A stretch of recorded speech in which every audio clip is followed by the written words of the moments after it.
Já parou para pensar que hoje você está vivendo coisas que ontem você não acreditava ser possível? Quem disse que seria fácil? Jesus nunca disse que seria fácil, mas Ele deu uma promessa para nós: pode ser leve, porque eu vou trocar de fardo com você. Eu já troquei de lugar com você na cruz, então aquilo que você merecia receber, eu já recebi. E aquilo que eu merecia por parte do meu Pai, eu entreguei para vocês. Mas isso não significa que vai ser fácil, irmão. Se a gente perder tudo, mas não perder a fé, a gente não perdeu nada. Porque a fé é a chave que move o sobrenatural. A fé é aquilo que faz com que alguém que não tem nada aos olhos dos homens viva como alguém que já recebeu tudo aos olhos de Deus. Eu não me movo mais por aquilo que eu vejo, mas eu me movo por aquilo que eu creio. Se você se agarrar à fé que Deus depositou em você, nada vai ser impossível para você. Quem sabe não seja a hora de você crer no Deus que te respondeu hoje, quando ontem era impossível, e acreditar que amanhã Ele será presente na sua história e vai responder a sua oração. Uma palavra libera um destino. Uma palavra ressuscita mortos. As nossas decisões, elas têm impactos a curto, médio e longo prazo. Porque existem reflexos do que fazemos, repito, no curto, no médio e no longo prazo. Coisas simples, sabe? Coisas que às vezes parecem ser até simples demais, mas que são importantes e que definem a nossa trajetória. A razão número 1 pela qual as pessoas não conseguem o que querem é não saberem o que querem. Se você parar para pensar na nossa vida, nós só valorizamos quando aquilo que estava nas nossas mãos vai embora. E nas nossas mãos não tinha valor, mas quando vai embora a gente percebe o valor que tinha, mas que nunca falamos quando nas nossas mãos estava. Nós não olhamos com um olhar sensível para aquilo que temos, para o que somos. Nós precisamos de dor, nós precisamos de perda para verbalizar coisas que os nossos sentimentos ocultam, às vezes até mesmo de nós. Por que você murmurava ao invés de você declarar aquilo que você desejava ver? A fé não é a gente constatar o que está acontecendo, é a gente declarar o que vai acontecer. Então, ao invés da gente ficar murmurando, entenda isso em nome de Jesus, começa a declarar por fé as realidades ao teu redor e elas vão ser transformadas. Aquilo que poderia ser um ponto de tensão na minha casa se tornou um pilar de sustentação na minha casa. Por quê? Porque não tem a ver com aquilo que me cerca, mas como eu enxergo aquilo que me cerca. E é por isso que eu quero te convidar em nome de Jesus a entender, cara, a razão pela qual a gente não vive muitas coisas é que a gente não sabe para onde a gente quer ir. Às vezes você já está num lugar onde um dia você sonhou que esse lugar traria para você plenitude. Aí agora você já está ansioso com um novo futuro. Aí quando o futuro chega, você já está ansioso com um novo futuro. Sabe uma das coisas que eu mais tenho visto na minha geração? Quando aquilo que um dia era futuro se torna presente, ele está encontrando a gente ausente. Porque a gente já tá sonhando com um novo futuro desejado.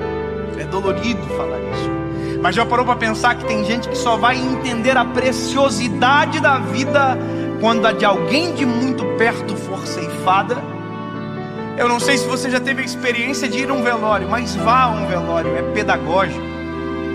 Você sai do velório muito mais amoroso, você sai do velório muito mais sensível, muito mais grato. Você agradece o ar que respira quando descobre que a pessoa que está no caixão faltou o ar para viver. Você valoriza o coração que bate no peito. Você valoriza a esposa que você tem. E às vezes só se valoriza quando perde. Você verbaliza, às vezes, palavras fora de hora. Vá a um velório onde alguém que perdeu o pai nunca disse que o amava, para você ver a dor que é. Ele abraça o caixão, ele grita: eu te amo! Mas essa palavra não surte mais nenhum efeito, porque quem precisava ouvir não ouve mais. Porque tem coisas que só valem enquanto há tempo, fora de tempo não vale mais. O seu posicionamento define os seus limites. Sabe, isso está ligado à tua fé, isso está ligado à tua família, isso está ligado ao teu chamado. O teu posicionamento define os seus limites. Tem milagres que você está esperando que aconteçam, mas você não deu os primeiros passos de fé para que eles se realizem. Tem romper que você está esperando que se manifeste, mas você ainda não deu os primeiros passos de fé para que ele aconteça. Tem momentos, irmão, que a gente está clamando para que Deus mande a chuva, mas a gente nem preparou a terra ainda. E Deus está falando: ei, se eu mandar a chuva do jeito que os campos estão, eu vou destruir a tua plantação, eu não vou te abençoar com isso. É Deus falando: ei, se prepara para receber aquilo que eu quero derramar. Se prepara para receber aquilo que eu vou derramar sobre você. Você precisa se posicionar na direção do teu milagre. Nós não podemos deixar a nossa vida chegar a um momento onde as esperanças não existem mais, porque aquilo que era para ter sido um tempo, perdeu-se o tempo. Perder para valorizar. Nós não precisamos disso. Nós não precisamos, deixar ir embora para perceber a importância que tinha quando estava perto. Alguém que não é rei ainda, mas já se porta como tal, está preparado para assumir o trono. Você quer um exemplo claro? Deus unge Davi. Davi era improvável, Davi era desconhecido, Davi até para o seu pai e para os seus irmãos era invisível, mas a partir daquele dia, aos olhos de Deus, Davi já estava no trono.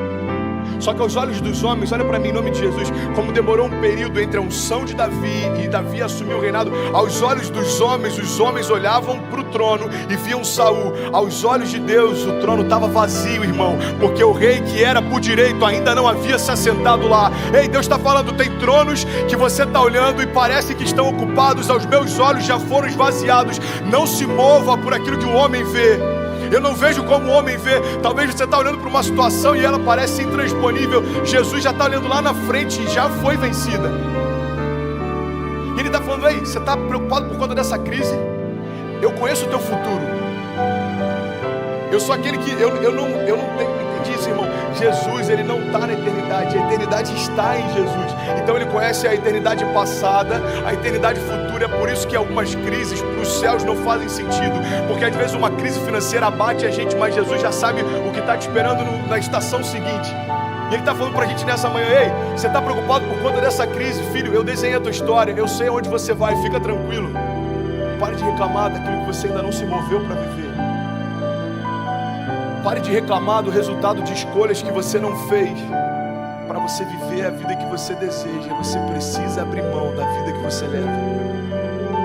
2 Crônicas 7,14 diz: se o meu povo, que se chama pelo meu nome, se humilhar e orar e buscar a minha face, e se afastar dos seus maus caminhos, dos céus eu ouvirei, perdoarei os seus pecados e eu sararei a sua terra. Existe uma condicional. Deus está dizendo: olha, se o meu povo, que se chama pelo meu nome, se humilhar e clamar e se arrepender, o que Ele está dizendo é o seguinte: se você der os passos de fé, os céus vão reagir àquilo que você está se movendo. Evangelho não tem a ver com conforto, Evangelho tem a ver com propósito. E é por isso que muitas vezes a conta não fecha. Irmão, quem disse que seria fácil?